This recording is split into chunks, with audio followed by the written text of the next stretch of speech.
Democratic Congresswoman Debbie Dingell of Michigan joins me now. Congresswoman Dingell, welcome back to Meet the Press. Thank you for being here. It's great to be here. Thanks for having me. Well, it's wonderful to have you in person. Let's dive in and talk about what happened in Michigan this week. The uncommitted vote, as I just said, got about 13%. 2 delegates are going to the convention this summer. How big of a warning sign do you see this as for President Biden? So I'm going to answer this very differently, which is Michigan is a purple state, and I've been saying that for a long time.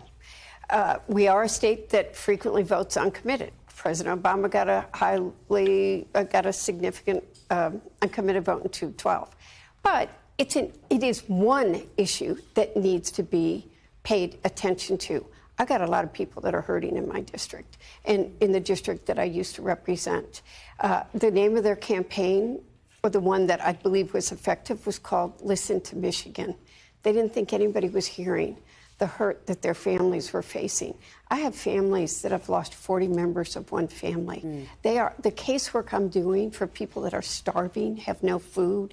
They want everybody to hear them. They're going to be an important group in November, but there's a lot of other groups that we have to make sure turn out. It's going to be a turnout election. And there's no doubt about that. But this issue, Congresswoman, as you know, has really gained traction. In fact, 11 other states that are poised to vote have similar protest votes that are being mobilized. What is your message to those voters, and is the president doing enough to reach out to them? I have had very direct conversations with the president, and I believe those conversations are private. But I think you've seen a change, that the White House has been reaching out more to the Arab American Muslims community, hearing their hurt. I am told that they are doing many things very directly. I pray that we're going to get a temporary ceasefire any minute. I know that they've been working hard for that, and that it leads to a permanent ceasefire. We need a ceasefire. We've lost 12 to 14,000 children, and what Hamas did was a terrorist act, and we want the hostages to come home. I think most Americans are horrified by what Hamas did, but social media is letting a lot of people see the horrific circumstances in Gaza. Well, and as you know, several weeks ago, there were protesters at several of President Biden's events. The First Lady had protesters just yesterday when she was talking, and we have reporting that the president's aides are actually trying to tailor some of his public events so that he interfaces less with these protesters, smaller events, no college campuses. Is that the right strategy, Congresswoman? So I'm just going to say, I meet with everybody and was protested almost every day last week. I've called for a ceasefire. And there are a lot of very strong feelings. I know that the president will meet with this community. I think they're very raw right now. And I think let's get some pieces in place.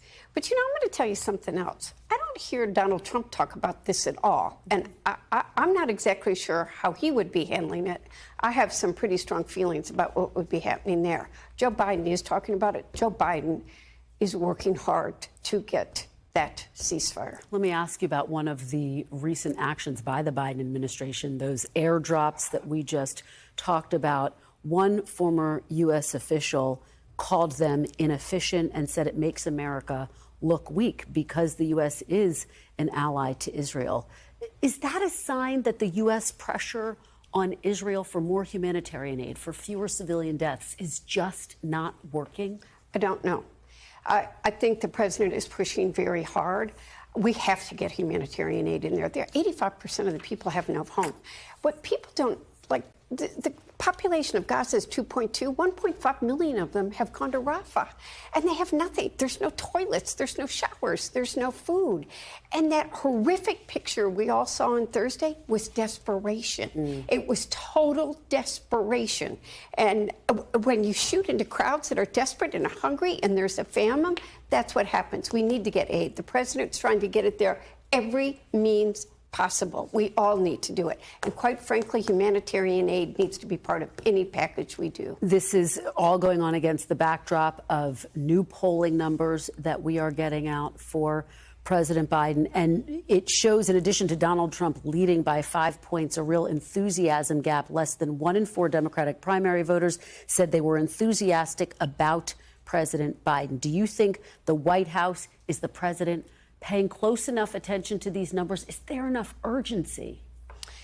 So, first of all, I'm always the wrong person to talk to about polling, because I told the world, and many of my Republican friends didn't believe me either, that Donald Trump was going to win Michigan and thus won the election in 2016. If you look at the polling now that we're even looking at, there have been 3 national polls that have showed Biden up, President Biden up or tied with Donald Trump, the numbers and all these different polls in the last, but he's done well. I think, I do believe that President Biden is getting that sense of urgency. I traveled with him 2 weeks ago. I spent 8 hours with him.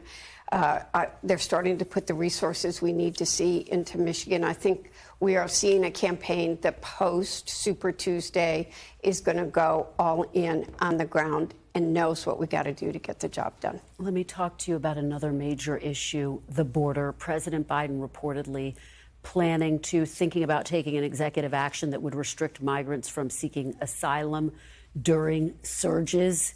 He's obviously gotten some backlash from some advocates. Do you think that that is the right move? Would you support that type of an executive action? You know what I want to see? I want to see the bipartisan bill that the Senate worked on for several months actually come forward. And I think when you've got a former president who's a candidate for president tell people not to support something because it would give a win to a Democrat, the American people need a win. Understood. Congress did not move on that issue. But should the president take that executive action? Needs to be looking at executive orders, but he needs more money that needs to go into Customs and Border Patrols. The Republicans have cut that. We need to appropriate more money for judges, for law enforcement officials, for technology that's going to detect fentanyl. And the Republicans won't give it. So do I think he should look at every possible executive action? Yes. But do I think Congress? Yes. Democrats and Republicans and Democrats need to put resources in it and give the American people a win now, not wait till another election. This is a hard issue. We are elected to do tough jobs. It's been decades. Nobody's gotten it done. It's time to get the job done together in the Congress. All right. We will leave it on that very powerful message. Congresswoman Debbie Dingell, thank you so much for being here. We really appreciate it. Thanks for watching. Stay updated about breaking news and top stories on the NBC News app or follow us on social media.